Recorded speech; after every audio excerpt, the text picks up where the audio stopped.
Powered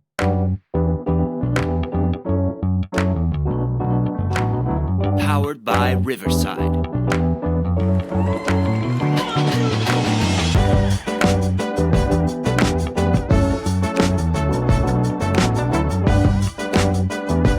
Yes, we are powered by Riverside.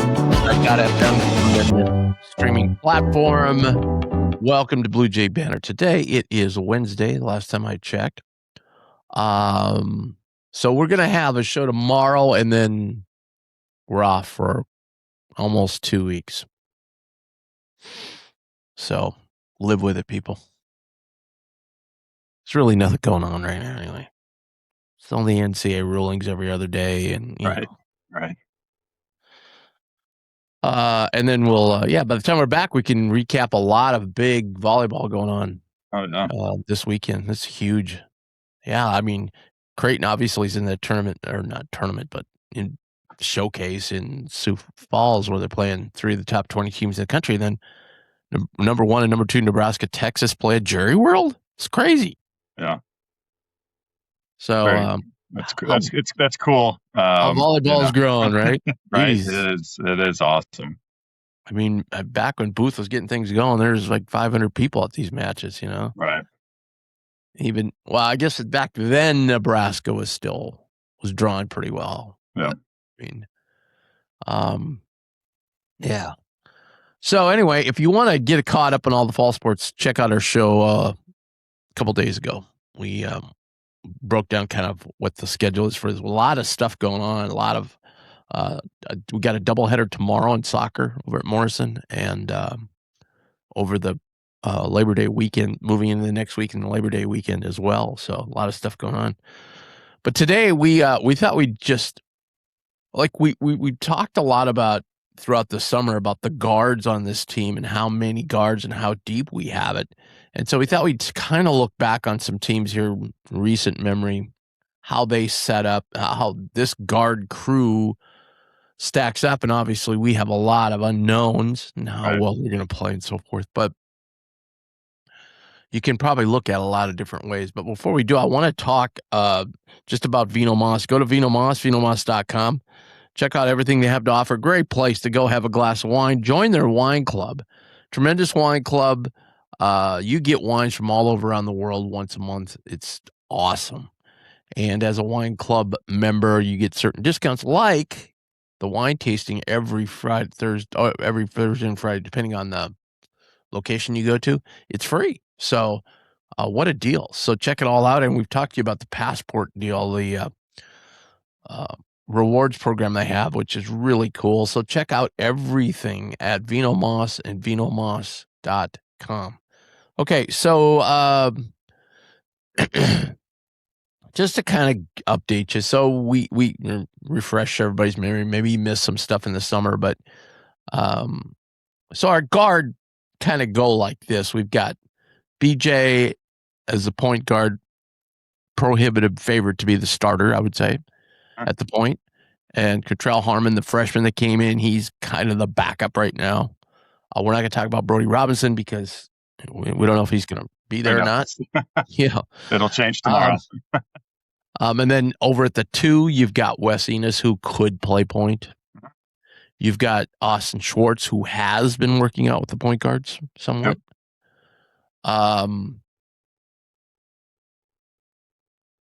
Here's where it gets dicey. Like, I guess would you classify Jason, because he's going to play the 3? He's not really guard, but he can play that position, and most likely if he's starting, that's where he's playing. Yeah. And you'd have to classify Hudson probably there too, right? Absolutely. Yeah. But this matches up because if you go through the people I looked at, like there's a year where Mahoney. Yeah. Yep. He was kind of guard forward. So he's kind of the same as those two guys. Right. Mahoney probably same, a little shorter, but same physical characteristics of Jason Green. Oh, absolutely. Yeah. So I guess you would count Jason in there. Hudson. Who else am I missing at the 3? At the 2 and the 3? I'm missing somebody from this year's team. Bug Edwards. Oh yeah. Fastest man on the planet. Who else am I missing? Anybody else? I can't.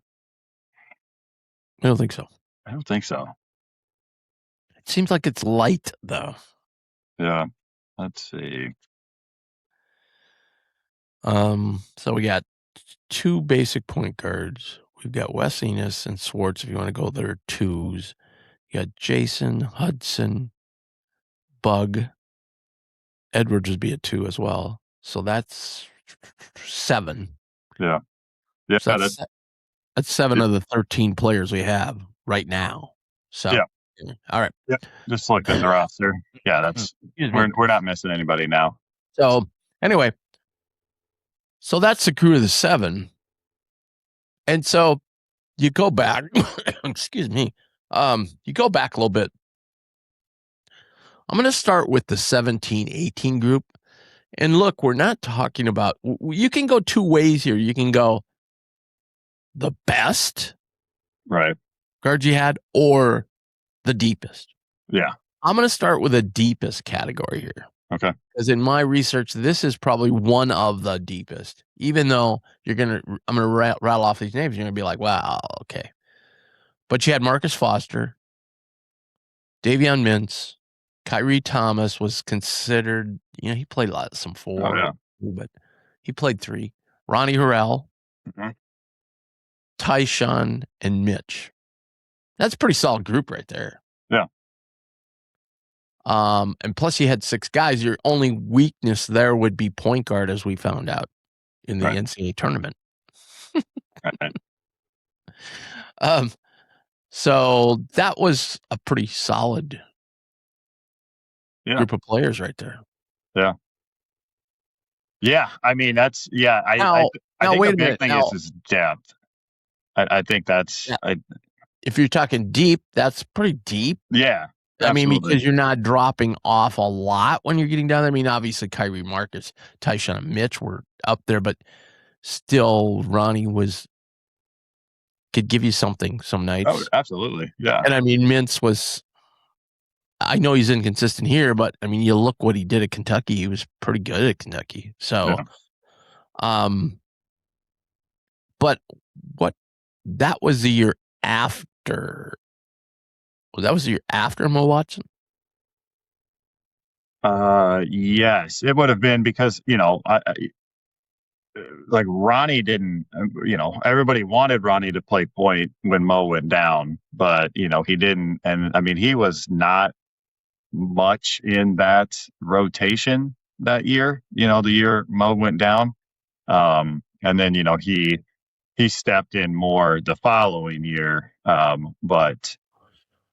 But yeah, I mean, I guess, that's always a tough thing too, is, do you judge it off of, how maybe they got better? But like, if you're looking at like the actual like year that they're playing, Yeah, right. Like the year, Mo's senior year, like Ronnie wasn't really part of that rotation. I know people wanted it, but it what didn't really, come to a head.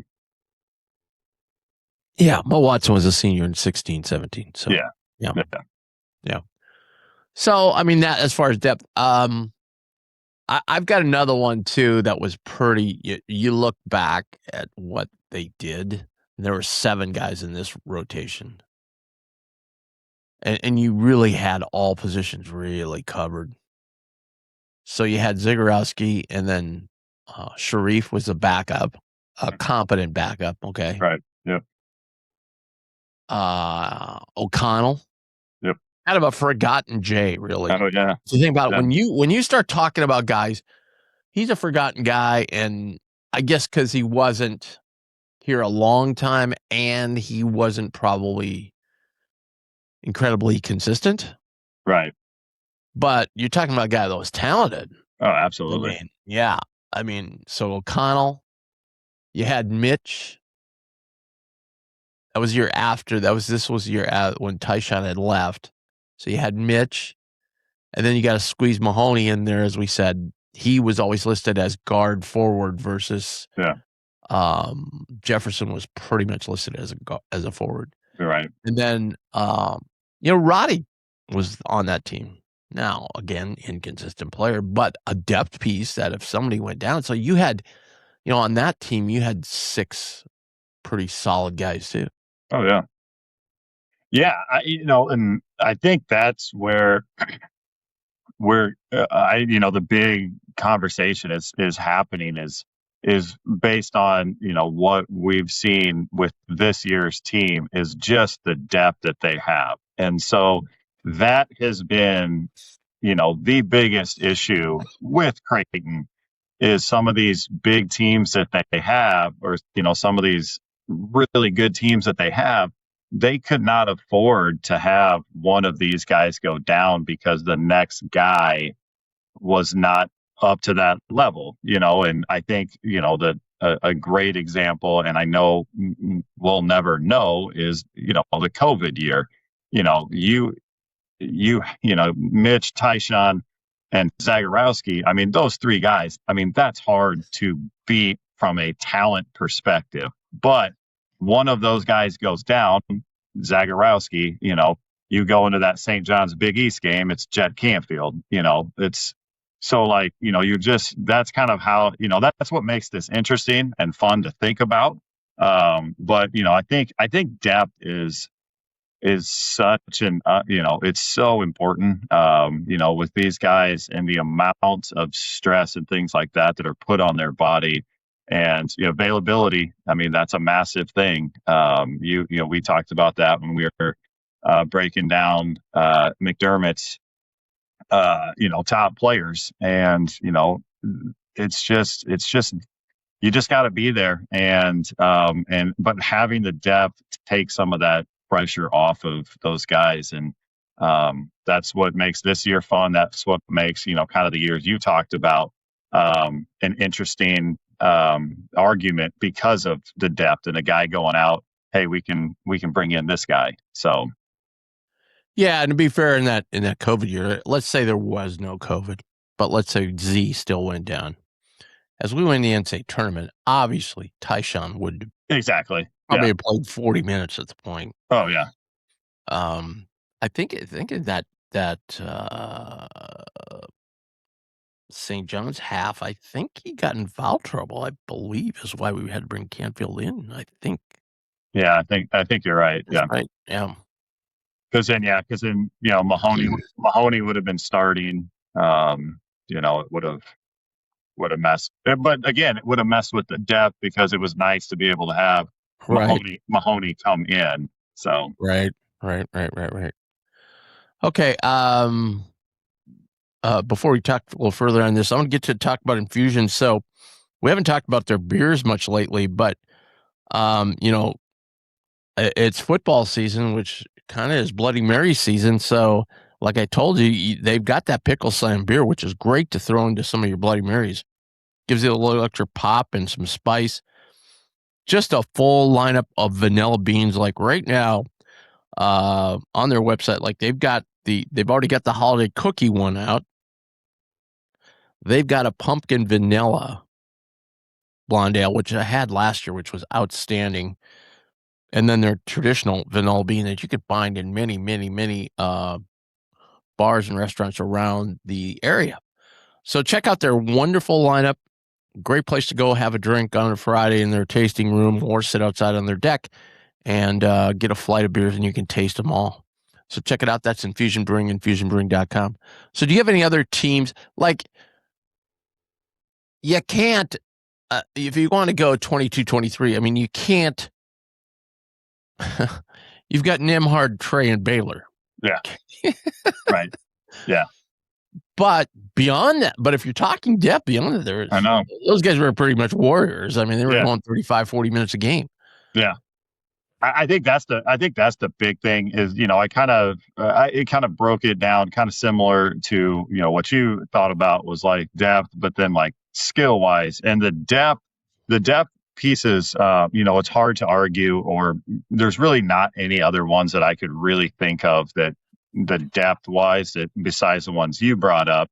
but like, like I said, like the skill wise ones with Nevhart and Trey and Baylor, and then, like I mentioned earlier, Zagorowski, um, Mitch and Tyshawn, and then, Mahoney came in and helped out there. It's, and then you go back, you can throw out, go way back and throw out, if we're going skill, throw out, got Ryan Sears and Ben Walker. So those guys were, super talented. I don't know, was Terrell Taylor on any of those teams? I can't remember. Was he on? He was yeah, he was actually. So the last year, I believe it was the last year of Sears and Walker, okay, was the year that we played Auburn up at the Metrodome in the NCAA tournament, okay? And Terrell and Corver were on that team. So Terrell was fairly young. Yeah. And then, he came aboard because Walker and Sears were there when Rodney was there. And I think there was at least one, if not 2 years of them together. Maybe only one. And then Corver came in a little bit later. So I think he came in their senior year. Yeah. I take that back. No, that was not. They were there 2 years because their last year was when we played Iowa in New Jersey or somewhere, or Long Island. That was their last year because after the game, Alford came up, grabbed both of them, and just said, "You two are the greatest combination." Yeah. Back, and obviously he remembered him back from coaching Southwest Missouri. So they would have been there 2 years. Yeah. Jesus God, that was a hell of right. That's pretty good when you go Taylor, Walker, Sears. That's really good. And plus, the problem I didn't go back to Dana years because back then Dana probably had 12 guards on his roster. Right? He did. Yeah. No, I just because they, they're all time greats. So you gotta throw them out. You look back, that was I'm going to say something extremely controversial here. Ryan Sears fell in love with him the first time I saw him. I think the first game I saw him, he hit 7 3-pointers. So it's like crazy as a freshman. Terrell Taylor was. He was tea time. He was one of my favorites. He's awesome. And then I was never high on Walker as everybody else was. Oh, I don't know why. That is a hot take. He was, I guess, because at that point the way I remember it, and it was a long time ago, the way I remember it was, Dana brought these unbelievably sharpshooters in to the program, and Ben Walker was not one of those guys. I mean, he could hit threes, obviously, but he wasn't like Sears. He wasn't like Terrell when Terrell got on a roll. I mean, but what Walker was, probably one of the better rebounding 6'3" guards you'll ever see in your life. Oh, easily. Yeah. And a really good defender as well. That's, you add that to the mix. Right. But that's a pretty solid group there. Well, I mean, then, we kind of talked about it, but I mean, most senior year, you got him, you got Zierden, you got Mintz, you got Kyrie, you got Marcus, those. I mean, that's pretty. It's hard. I know this is going to be a really hard question to answer, but so of the guys this year, I think Wes Enos has probably got the most pub and the most anticipation and the highest ceiling, maybe. Can you place can you pick a Creighton player who he reminds you of or does? And B, where potentially do you think he'll fit with some of these guys? I think I'll start first with the guy reminds me of. They're two different players, but he kind of reminds me of Zagorowski in a way. I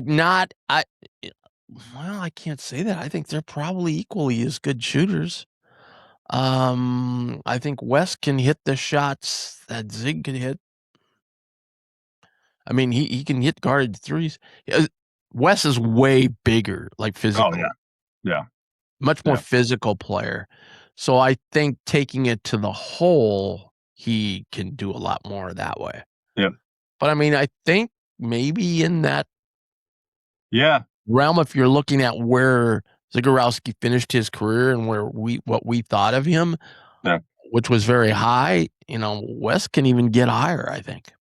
Yeah, I think that's a good comp is, just Zach Jarowski, I think the leadership qualities are where they're going to distinguish themselves is, obviously Zach Jarowski was a leader, vocal, on the floor, like follow me, that's what we're seeing from Wes. The big thing is, what you want to see with Wes is, one thing you give Zagorowski credit for was big games. Zagorowski showed up for those, and he Yeah. played outstanding. Yeah. So, that's where Wes is going to have a chance to show it. And the only difference is Zagorowski had the ball in his hand all the time. Right. But Wes is, I see a lot of similarities, a lot of characteristics the same. Like I said, I don't know of a guy I've seen like that, maybe for like his leadership qualities, like a Grant Gibbs, like leadership, like, constantly bringing guys in and pumping them up and doing things like that. It's pretty uncanny to see a guy come into a program, a couple months and then is just He's off the charts, man. obviously the team leader. Like that's pretty crazy. Yeah, and you just wonder, like, oh, okay, when things get going bad, he's still going to be there. That's what I want. I'm not saying that he won't be. I'm just saying that's when you got to really test, Exactly. Yep. Because the guys are really taking everything he's saying now, but when things are bad, are they going to take it the same way? That's because he can get a little chippy with guys in practice. Oh yeah, yeah, he can. Yep. So he's got an edge. I mean, that was the thing last year is, when things were going bad, who was the guy bringing the team together and making sure that everybody, stayed up and things like that. And you really didn't see it. So, right. There are a lot of followers. Yeah. And so this is why Wes's leadership is going to be massive, especially a brand new coach. He's not, brand new coach, things he wants to do.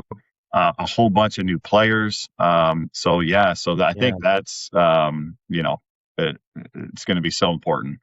Yeah. And I do think an underrated, to wrap this up, I do think an underrated guy in this group is BJ. I think absolutely he could break out and be a point guard that you may look to down the road as somebody, historically was pretty good. Yep. He's got all the skills, he can do it. Yeah. Oh, absolutely. I do want to throw in RTA Threads here because Katie and I had a conversation yesterday. We're going to get together here, I think, tomorrow and set up the plan for this year. So we're excited to have them aboard again. So go to rtithreads.com. Get every single solitary piece of Creighton gear you want to get is there. So check it all out. That's RTI Threads. All right. We'll come up with another fascinating topic tomorrow as we wind down August. Thank you, Mike. Problem. And we'll see you tomorrow. Go Jays.